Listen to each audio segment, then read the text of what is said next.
प्यारे सज्जनों, हम जो भी कर्म करते हैं उसका फल हमें अवश्य ही भोगना पड़ता है। आप उस फल से भाग नहीं सकते। भागने की कितनी भी कोशिश कर लो, लेकिन वो फल आपको भुगतना ही पड़ेगा। इसके बिना कर्म शांत नहीं हो सकता। हम कितने भी अच्छे या बुरे कर्म कर लें, उसका फल हमारे साथ ही रहता है। चाहे वो हमें देर से ही मिले, लेकिन मिलता जरूर है।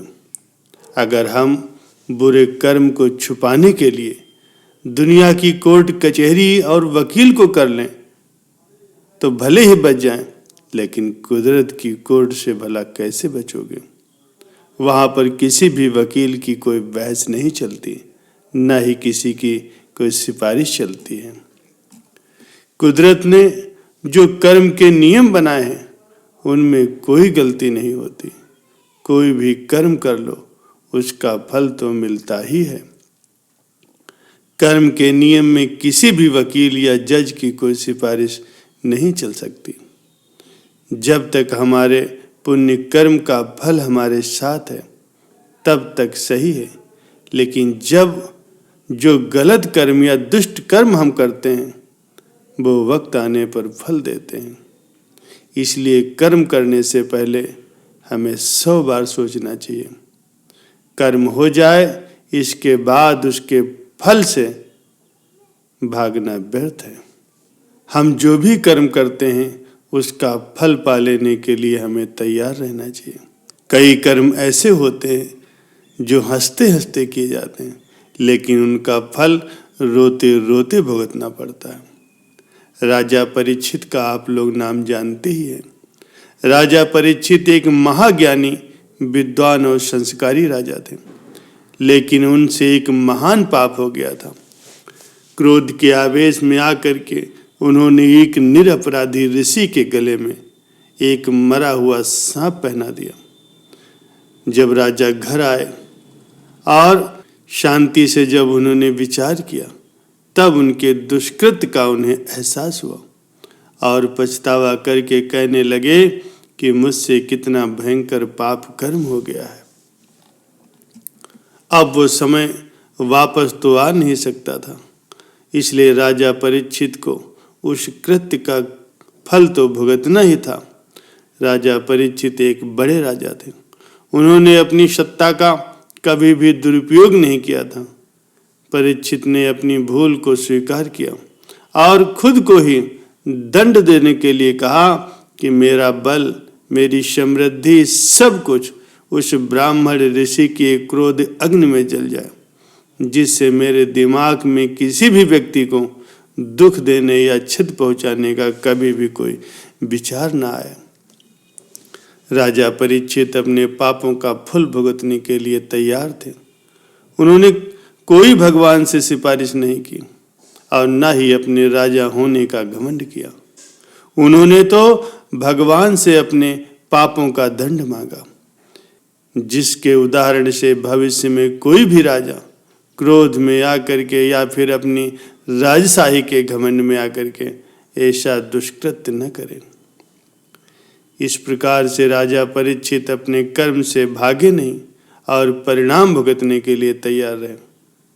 अगर वो भागने की कोशिश भी करते तो भी कर्म अपना फल दिए बिना उन्हें नहीं छोड़ता। प्यारे सज्जनों, कई साल पहले की बात है। एक शहर में एक जज साहब रहते थे। वो एक कुलीन ब्राह्मण थे और खुद भी एक कठोर वेदांती और कर्म के कानून के अभ्यासी थे।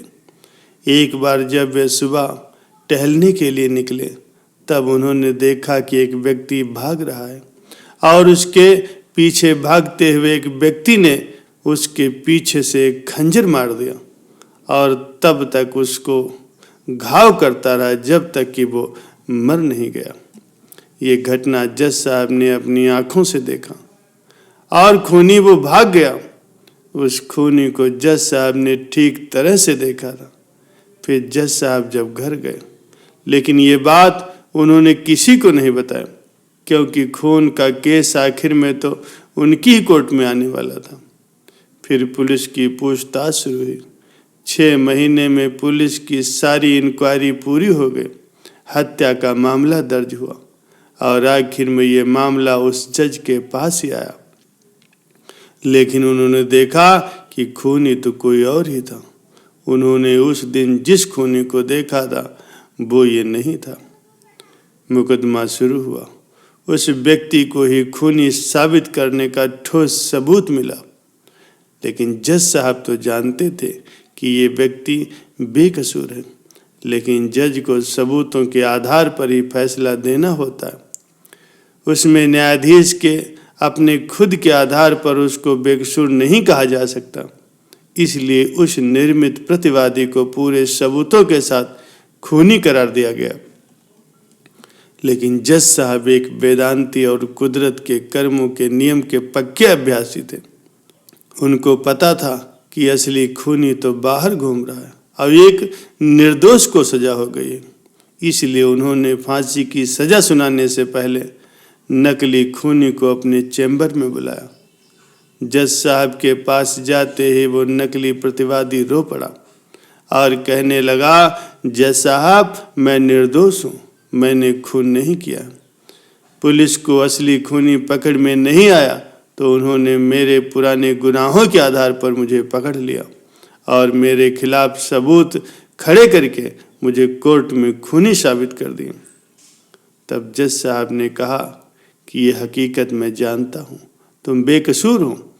मैंने खूनी को अपनी आंखों से देखा था, लेकिन मैं इस मामले को कानूनी रूप में नहीं ला सकता, क्योंकि कानून सबूतों पर आधारित होता है और सबूत पूरी तरह से तुम्हारे खिलाफ है। इसलिए मैं तुम्हें कानूनी तौर पर खूनी साबित करके फांसी की सजा सुनाने वाला हूँ। लेकिन कुदरत के नियम में कहीं कुछ गलत नहीं होता।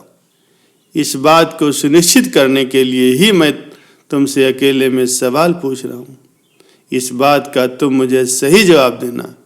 मेरा सवाल ये है कि क्या तुमने कभी भी भूतकाल में किसी व्यक्ति का खून किया है या फिर उतना ही बड़ा कोई अपराध किया है? झूठे आरोपों में फंसे व्यक्ति ने अपना सिर झुका करके कहा, जज साहब मैंने भूतकाल में 2 खून किए थे, लेकिन मैंने पुलिस वालों को बहुत सारे पैसे दिए, इसलिए मैं निर्दोष साबित होकर के छूट गया था। लेकिन इस केस में मैं बेकसूर हूँ, फिर भी मुझे सजा मिल रही। अब जज साहब की समझ में आ गया कि भगवान के कर्म के नियम में कहीं कोई चूक नहीं होती।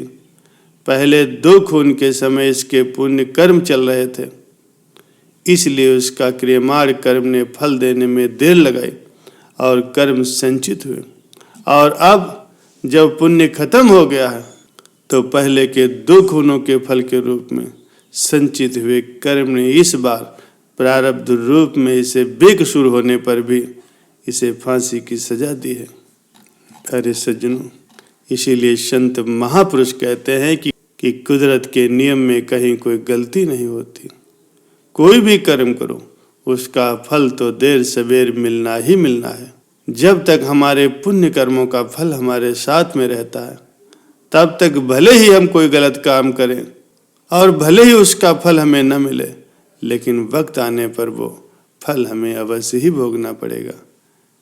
इसलिए कोई भी कर्म करने से पहले 100 बार सोचो, फिर कर्म करो, और अगर कर्म हो जाए तो फिर उसके फल को भोगने के लिए भी तैयार रहो।